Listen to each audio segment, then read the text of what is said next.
Hello, yes, and welcome to our game here with myself, Gerard Brown. I'm delighted, of course, to be joined by native Kerry man, John Evans. Of course, we are brought to you today by ogreretro.com. Of course, use the promo code OurGame to get 15% off and some wonderful retro jerseys there. And why not even get yourself a Cork or a Kerry or Galway or Mayo jersey ahead of the provincial finals this weekend.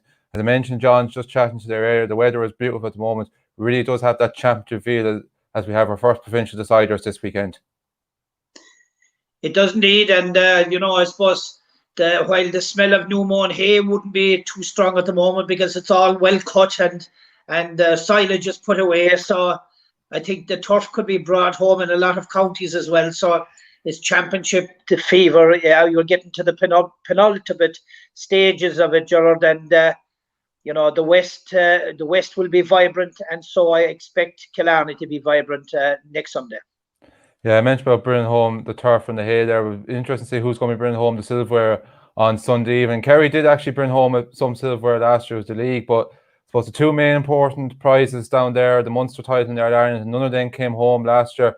Cork obviously famously bet them with that late Mark King goal in extra time in the semi-final last year. They then subsequently got caught by Tipperary in the final. And it's interesting as well, while there's a lot of kind of pressure on Kerry because this is obviously to regain the Munster title one step closer to an Ireland. Cork as well, a proud massive football and county tradition. They're going into this game 10 years since they last won a Munster title, 2012, and that was just 2 years after they won Ireland. That would have been very unthinkable at the time.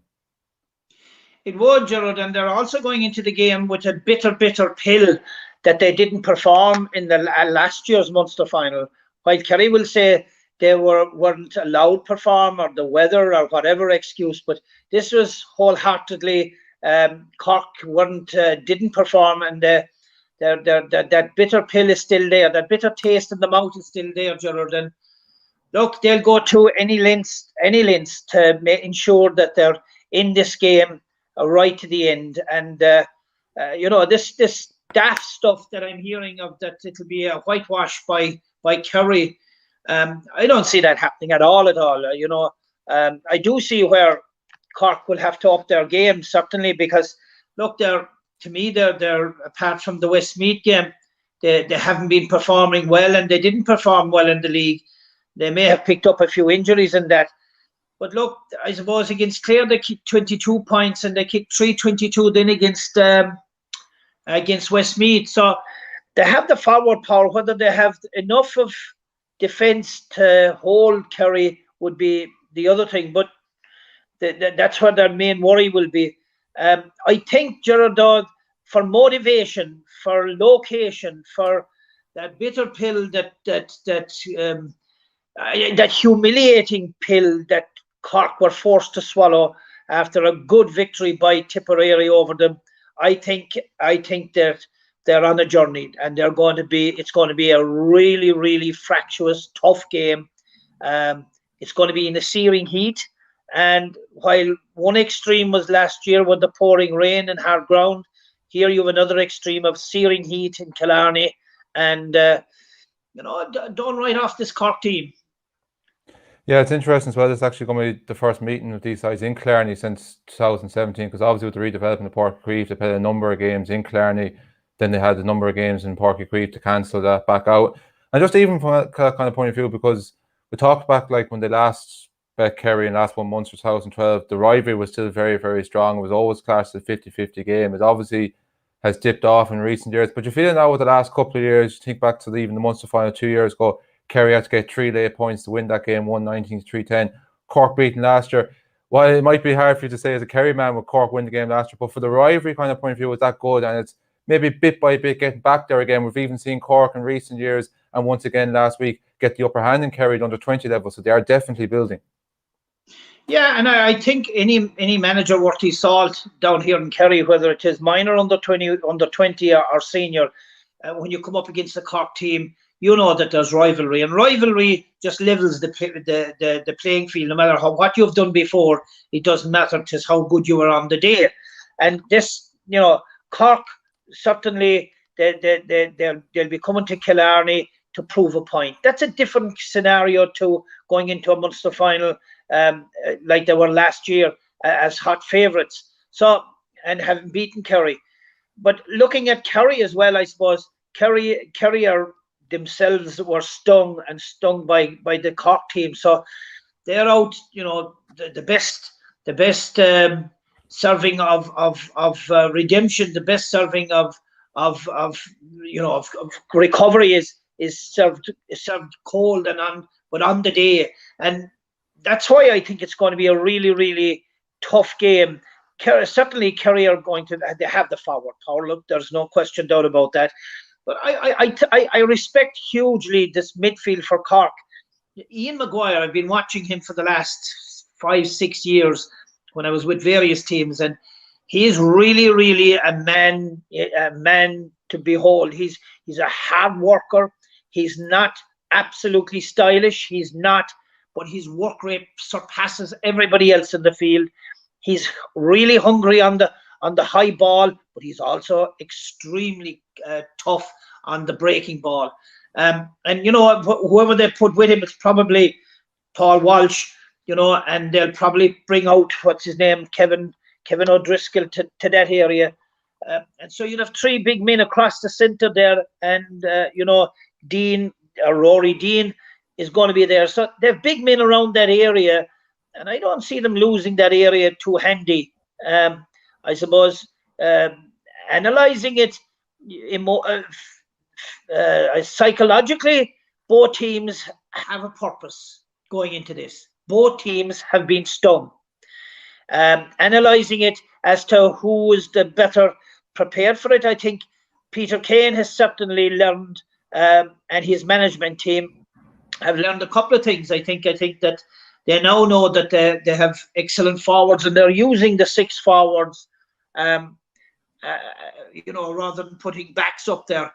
I suppose Dara Moynihan will be a big loss to Kerry because he's a guy that goes searching. But Paddy Clifford is doing that now, and it's who they put in the full forward line and who goes with Paddy, the two Cliffords inside. Because Paddy is going to go searching for ball. That's his forte, that's his strength. And if they've got a marker on him for Paddy Clifford, it will certainly curtail the supply of ball. But I think I'd give a small edge around the centre to Cork. And surprisingly, so I haven't heard anybody say that so far, because I think they're going to be really hard workers around that centre, and they'll cancel each other out minimum. But it's in defence, both defences, that you see where Cork can be very potent. There's no question about it. But Luke Connolly and Brian Hurley, if they're on their game, Jesus, and they have subs then of Mark Collins to come in, and certainly they have what's his name, Daniel Deneen. So yeah. Look, I think myself it's going to be Kerry are better equipped now as a defence than they were, and I've been very impressed with a couple of things. Number one, the team as a whole. When somebody else is on the ball, they're working. When the opposition are on the ball, Kerry are working a lot harder off the ball. Kerry are not letting the players go where they want to. Up to now, Kerry have been a light team to me, physically light, maybe lacking a bit of height as well. But now they have speed, and they know by putting pressure on guys that are supporting the opposition ball, they've learned that there's a bit of steel. They've put a bit of steel into it, and I think that's down to Peter Kane saying, "Hey, we need a higher work rate. There's no point in being skillful if you can't impose that your physicality on the game." And surprisingly enough, you take Gavin White. He took a midfielder out of it for Clare with a fair and on his shoulder. He absolutely pulverized him with a shoulder. You look at, what's his name? Mike Breen is on the other side. Another power of strength. Jason Foley's after going in at fullback at a fierce pace, and his 2 cornerbacks are like lightning. This, I think, unusually so, is you have Paul Murphy, the captain of the team. And Gerard, I'll just take a breather for a second. When did you ever see in Kerry or in anywhere else where the captain of the team may be on the sideline? And that to me it shows that the 6 backs that are in there are absolutely deserving, strong, coherent, and most of all, working very, very well together. Yeah, that kind of just brings on kind of nice. It's kind of something I was going to mention. You've mentioned even regardless maybe if the way Kerry set proposed to last year, you feel defensively they're better, collectively overall that they are in a better place. And like even now, is it kind of fair to say that in terms of squad depth and everything else like that, in terms of the panel, they're up there where maybe where Dublin were in the middle of the last decade. Like you look at their 2 championship games, you see like someone like Killian Spillane coming off the bench, Adrian Spillane, players who feature heavily for them in the run start Ireland. Like Paul Murphy didn't start the last day, Micheál Burns. These are players that would probably start in any other county team in Ireland, maybe besides Dublin.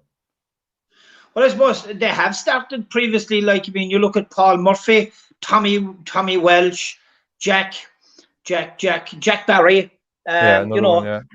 Paul Murphy, Killian Burns, even not Killian Burns, sorry, Graham Sullivan. Graham Sullivan from down south as well. These guys have all started before, and now you look and you see, and what can I say about Killian Spillane? He's just brilliant. He's just a finisher out and out.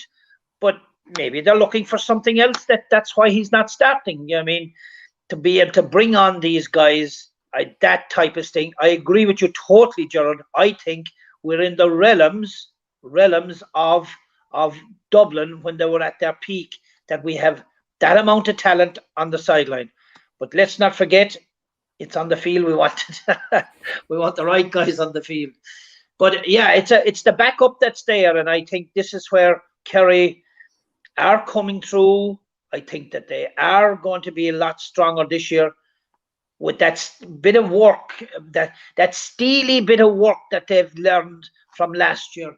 That the guys that are on the sideline, I mean, Jesus, it's unreal to think that the guys they have on the sideline is a backup. Now, listen, Cork have 2 or 3 very, very good players as well on the sideline, as I've stated already. So, they've got to bring it. They're bringing in Mark Collins there in the second half of games, of what I've seen so far. And by God, he's kicking 2 or 3 points at will. And what a playmaker he is. He puts in great ball. They've the 2 hurleys, but Brian Hurley is excelling at the moment. And of course, Luke Connolly is a brilliant player. And on his day, he can have his off days, but on his day, he's as good as you'll get around, Typical Kerry man to lead to a game like this. He still managed to build up Cork right to the last as well. Just even from a Cork kind of point of view, one thing I noticed very much in the first half of the Limerick game was when they were struggling with their running game. Like it was the half backs and even corner backs like Sean Powter bursting forward, Matty Taylor getting a couple of good scores. And Sean Powter is someone over the last couple of years has really established himself as one of the top players and one of the main men for Cork. But injuries always seem to be never too far away from him. He went off injured in that game early on in the second half. If he's not available for Sunday, how much of a blow was that for Cork? Like, because it was even evident for the length of time he was on the pitch against Limerick, he was possibly, for me, the best player on the pitch. Sean Powter, I've been looking at him since he was, I think he was a year before, 2 years at under 20, it could have been under 21 at the time, but he was just electric to look at. He had this turbo power of a run, and his ball skills were top notch, and he was gone past guys. No matter what angle he was running, he was just gone past with such pace. So he is a huge player, and he adds another dimension to him. I mean, you would have seen Rory Dean and himself attacking, and indeed, young Kiley there, and that centre back for Cork, Matty Taylor, really impressed me. Now, having said that, as a unit, though, I'm just worried about the Cork defence. I would be worried about it because they're conceding too much. They just are 25 points or 24 points or something against Westmeath, and there was an 18 or 19 against Clare. With all due respect, Cork should have been better defensively. Yes, they won the game. I think they won both games, they did narrowly. Defensively, Cork would have to be better, Gerard. And on top of that, there is no doubt about it. This set of forwards by Kerry, God, they're buzzing. They're buzzing. They're exciting. they're working for each other. They're sort of a simple game, and I mean, okay, Shawnee Shea and David Clifford are they're givens now at this stage. I mean, they're wonderful young players, and they can score and kick and work rate as well. But the introduction of Paddy Clifford, Dara Moynihan, who's injured at the moment, I'm aware, but Stephen O'Brien, Paul Ganey, they've just got that mix of who's surging forward, who's defending, who's working, and who's scoring. And God, the spread of scores is fantastic, and it's great to watch. Great to watch how Cork are going to test them. That's for Cork to know. I suppose we'll see on the day. But I do think that this forward power by Kerry will have that bit too much for Cork. But it's certainly far. Even if I was to give you this scenario that Kerry were to go, I don't expect it to happen, 7 or 8, 9 points up. In this heat, in this weather, no team is going to stay going for the whole game. There's going to be lulls, and there's going to be highs, and there's going to be troughs. And if the defences work really, really hard, both of Cork's defence work really hard, and then I think there's going to be a 10-minute spell where Cork could easily come back, because I suppose the point in coming to, if you get a run on a team in this heat, very hard to pull yourself back. It's time to get them off the field fairly lively, get fresh legs in there, and I think both teams will have to watch that very, very closely.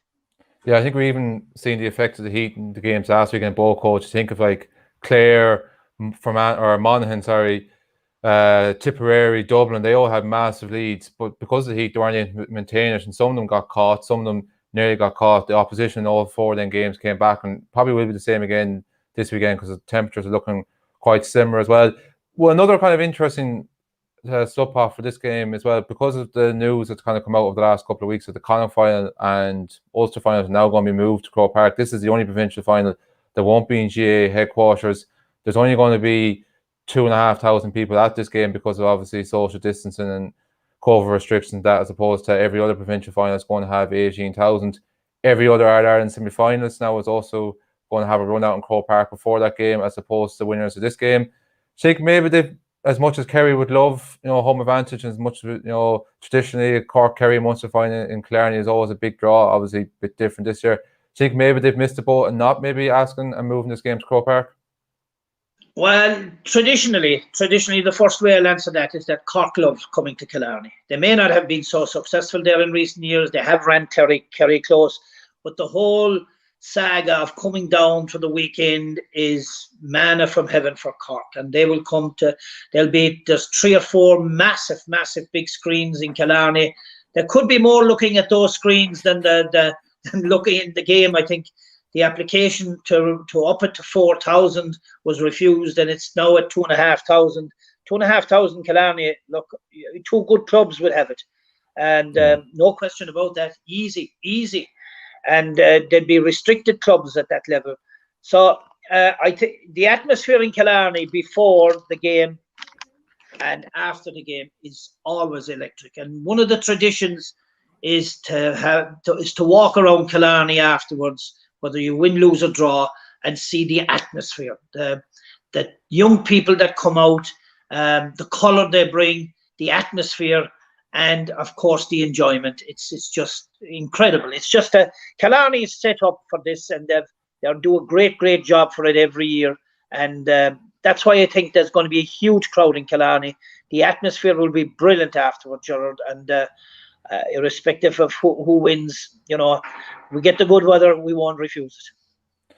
Yeah, I can't understand, like, when you see there's going to be, I think, 3,000 or 4,000 in the hurling qualifiers, or 7,000 or 8,000 in Páirc Uí Chaoimh at the Munster hurling final last week, a stadium with similar attendance to Fitzgerald Stadium, how they can't, push it out and get a couple of more thousand people. As you say, like, it's probably going to lead to an embarrassing situation where you're probably going to have definitely more people watching it on screens in beer gardens and coming down from Cork and everything else. It still will create the usual pre-match and post-match buzz around Killarney, but it's still going to leave a bit of an airiness in the stadium. maybe just before we finish up on this game and move on to the Connacht final over the weekend, just in terms of power rankings and pecking orders and everything else like that, it's to be brutally honest, Kerry, apart from maybe the first 35 minutes in that league match in Thursday against Dublin, haven't really put a foot wrong this year. Dublin, while you wouldn't write them off by any stretch of the imagination, they're not blowing away teams to the normal standard that they would in Leinster. Obviously had actually quite a struggle against Meath last week. Would you have Kerry as the number one team and still possible favourites for their Ireland, or are you going to do the typical cute Kerry thing and talk it down and talk up Dublin here? No, I'd say quite practically, you'd never rate a team number one until they've come home with the cup, jumped the back wall of the garden, got in that back door and close it. And then if they have the cup in hand, then you say they're the number one team. But they're on a road. They're going in the right road, I think. They're going in the right road to challenge for an All-Ireland semi-final if they beat Cork. They're on the right road, I think, from last year. And that's the main thing. And I think Tommy Griffin has instilled that energy. There was one thing I used to always say to Peter Kane, that the energy that was in his minor teams, I think Tommy Griffin instilled a huge work rate and energy that other minor teams didn't have. And it has taken them a few years, but I think they've got to the point where this whole team, this whole panel, this whole crew have got to a really, really high energy level that, it's going to be very hard for other teams to handle it. It's going to be very difficult. So that's when I rate Kerry. They're there with a good shot. They're taking one step at a time, and I think it's too early to be predicting who's that. But Dublin are the team, and I think that Dublin have been doing a certain amount so far. And, right, you might say that Meath brought it to 3 points. That's what I was talking about earlier to you, Gerard, about in the heat, when a team gets a run, it's very hard to stop it. But listen, Dublin did stop it, and they did kick the next 3 or 4 points, and they did win by 6 points. So, look, that ticks the box for me. Yeah, I think even you knew kind of that game went into injury time and Dublin were keeping ball. You just kind of knew at that stage, that they know how to see out these games, and they've done it superbly in the end. Yeah, game over, and they won in the end by double the margin that the score was heading into injury time. We'll move on and we'll move out west to the Connacht final in Croke Park on Sunday. Obviously, originally meant to be in McHale Park, Castlebar. Mayo due to have home advantage after playing the final in Salt Hill last year, but moved to Croke Park, I suppose, to increase the capacity. And you probably would have to say Mayo would have a slight advantage here. Obviously, they seem to be turning the tide in Galway. I think between 2016 and the spring of 2019, they met 5 times between league and championship. Galway won all of those. They've met 3 times since that qualifier match in Limerick 2 years ago. And Mayo have won all those, so they seem to be getting the upper hand again. But their record in Croke Park is very, very good outside of our Ireland finals. I think Donegal in the 2012 Ireland final, the last team to beat them there in championship. I think they might have lost the league semi-final to Derry there as well in between. But in general, they're flawless in Croke Park when it comes to championship. Whereas Galway, since the last lifted Sam Maguire or came through the back wall into the back door and all that, they've only won once in Croke Park in the championship match, and that was 2018 against Kerry. So while they might have a lot of underage players that have won minor games and under 21 games there in recent years, Mayo, they're a little bit more experienced and their track record speaks better in the big matches in Croke Park. Yeah, you're right in everything you've said, and but 2 things stick out for me in this. I was watching the Monaghan-Galway game, and Galway had that game won, you could say, but the experience of Monaghan took over. Plus, and this is very, very important, I think Padraig Joyce was very naive with his substitutions on that day. He moved too early. He thought the cat was in the bag. He thought the game was over, and he thought that Monaghan wouldn't come back. Wrong on all 3, on all points. This is where I think that maybe James Horan is a bit more astute. Now, Padraig Joyce is learning fast, let me tell you, because he's adjusted since a good few things, and he's got things together, and he's learned hard lessons, albeit against Kerry and that. But I think this Galway team is coming better, getting better, and more players are coming available to Padraig Joyce as well. But I would say on sidelines at the moment, and from what I've seen, I would have to give that certainly a strong yes to Mayo off the bench. However, the talent that I'm looking at with Galway is the team that's improving. It is the team that is getting better and better and better since right throughout the year, really, since that Galway Kerry hiding that Galway got from Kerry, sorry. And I just think that Cillian O'Connor is such a big loss to Mayo. He is a big loss. It's just his positioning. He's alone, leave his free taking out, his possessions, his strength, and his assists. The assist that he gives in the game is brilliant. And I think he's going to be a huge loss. I'm going to stick my head out and say, hey, I think that with the lessons that Galway have received this year, the way players have come back for them, the quality players they have, and I don't have to mention Comer and Walsh and Jesus, what's his name there? That Kelly lad he's popping up. There's two brothers there. I think one a corner back and the other wing forward, corner forward. He's popping up all the time in the right place, and it's just telling me that these Galway lads are getting to the right place at the right time, and they're beginning to gel a lot more. Again, do never ever write off the experience of Mayo in a final. They will have if Galway can handle the occasion in Croke Park, then I think they'll win it. However, Mayo, they're an amazing team. Hats off to them. James Horton has completely changed around the team, brought in young lads, and I think if Diarmuid O'Connor, and I know he will because he's a damn good player, if he rises to the occasion, I think Galway could be in trouble. Yeah, he kind of, along with a couple of other Mayo players like Lee Keegan, set out the Leitrim match. Obviously, they had the COVID issues as well. Galway obviously had 1 or 2 injuries.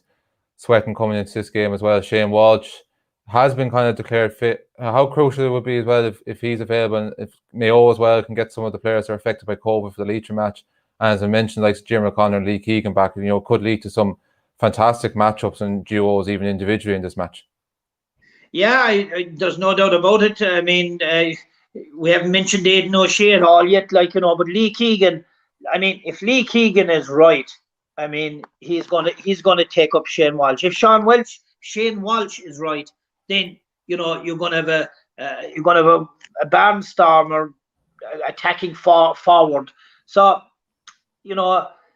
I think if Aidan O'Shea, their difficulty will try to handle Aidan O'Shea, and he's played at full forward for them and being very effective. He's come out the field, but I think his days out at midfield are limited, if not over. And I think his effectiveness inside, both as a ball winner and distributor, as well as scoring. But it's going to take 2 men to handle him anyway, at least, and I think it's going to be quite defensive. But I just see this Galway team improving bit by bit, and I just fancy them to take them. They've had too many knocks. Galway have had too many knocks. Well, you can almost say that Mayo has had knocks as well, but Mayo have had their chances, and they haven't taken them over the last few years. This team under Joyce is beginning to come again if they get it right on the sideline. Yeah, a lot was obviously made during the dark winter months and lockdown when a lot of the Mayo players retired, and Galway even kind of maybe went a little bit more unnoticed because of the high profileness of the Mayo players. They had a lot of players, a lot of key players. I think the likes of Ian Burke in particular stepped away. Gareth Bradshaw called it a day. But one player who's come back in this year after a year away, and he's had a couple of good performances in the league, and I thought he was excellent against Roscommon the last day and could have a big feature in this match around the middle of the field, has been Peter Cook. He's been fantastic since he's come back in. You think back to that championship match as well in Limerick a couple of years ago when Galway were really struggling in the first half. He was the main man that was carrying that fight to Mayo. And they badly need him. they badly need him because he's a quality player. He's a big man. He can travel the field and he can score. So that's something that they badly need around the centre, and I think it releases it gives another dimension to them, and that if they can. The only thing I do see is that Galway are not putting in the ball fast, and I think that's going to be to their it could be their detriment. And they're not kicking that ball in fast, which is surprising because Joyce liked the quick ball in all the time. They're carrying the ball an awful lot, and Mayo are renowned for their tackling. They're renowned for their tenacity. That's what has kept them in games for the last 10 years. And, I think trying to bring ball through that Mayo defence, it's a quality that Mayo have that is very, very strong.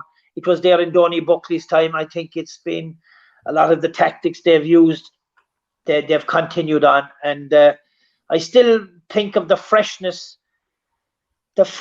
of Galway. And again, if Shane Walsh isn't playing, I think I'd jump ship and go straight for Mayo. But look, he'd be the difference. But I still think that freshness, that hunger, that appetite to prove themselves, I have to go. I just tip it with Galway.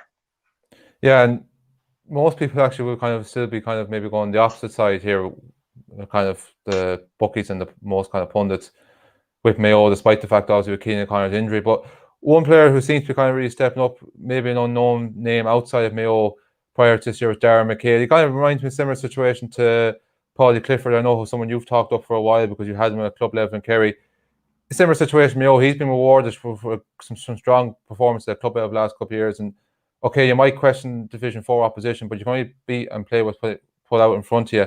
And he's put up some fantastic scores, 1-5 and 2-1 in his respective championship games so far. Yeah, and he's an exciting player to again, he's a great worker. He travels the field. He has great pace, and God, he's a sublime kicker. There's no question about that. Look, I said it before. Horn is a very astute manager. He's a very astute manager to me, what he has done. And he has done a transition job in the last 2 years that is second to none. Honest to God, he's lost a lot of players, a lot of diehard players that have kept Mayo ticking over. But, James Horn has brought in, and I'll say this, a different type of player insofar as that they're skillful, they're fast, and they can score. So you'd say, well, in that instance, you should be going for Mayo. But look, they've been there too often for me without getting the results. So, and it's great to see what James Horn has done. But so has Padraig Joyce. He's brought a freshness to it, and he's brought in a lot of young lads. I mean, that young Kelly, is he Dandy Kelly's son? Is he? I saw him playing first, and I said, "Nah, he's not going to make it." And the next game, he'd improved. And my son had come across him in basketball or something, and he says, "No, he's gonna come," and he did. And I watched him, and now you pencil him in as probably the third player on the forward line, Gerard. So both teams have changed in the last 2 years quite a bit, and anyway, it's going to be close. I'm delighted it's in Croke Park, and I'm delighted for the Mayo supporters who've been following the team, and the Galway supporters, that they'll get to see their teams playing, not like us down here and we scrummaging and scratching for a ticket that's not there. It's not there. There's 2,500 people. My God, I certainly don't have a ticket, and there's no way you can get a ticket. But look, that's it.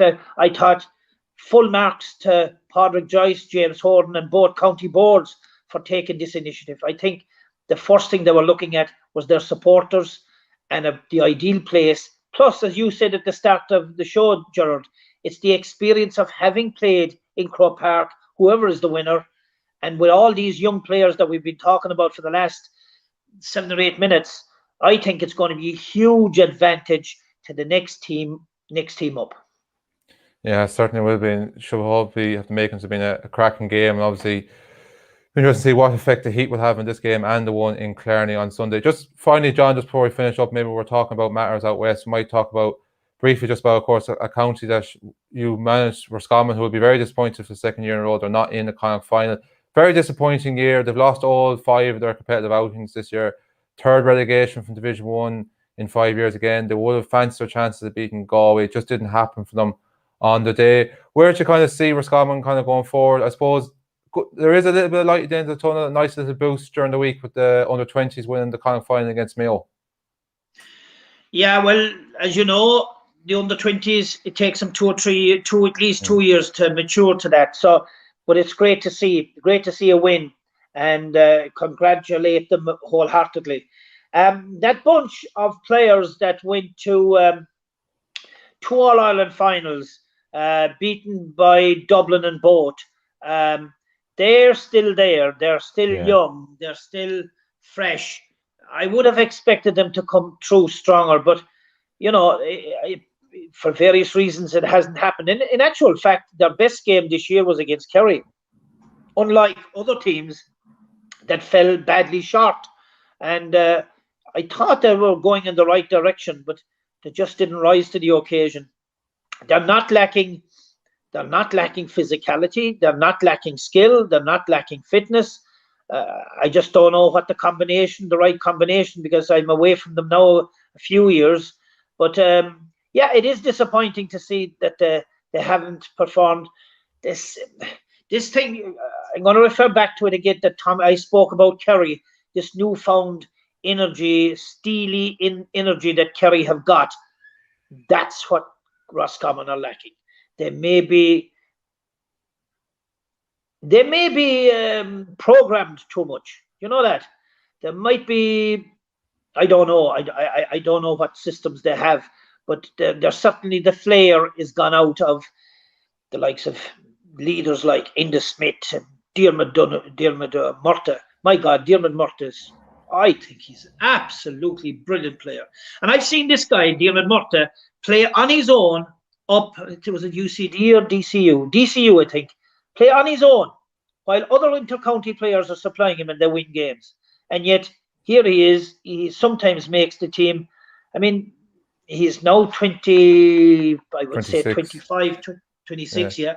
And, I mean, he's a smashing player. Inda Smith, certainly, whether it's through injury or not, he's lost his flair. And I mean, one of the most exciting players I ever had to handle, was Inda Smith.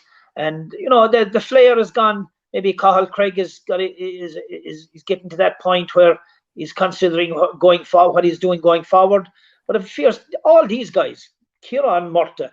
I mean, if you have, they have a set of forwards.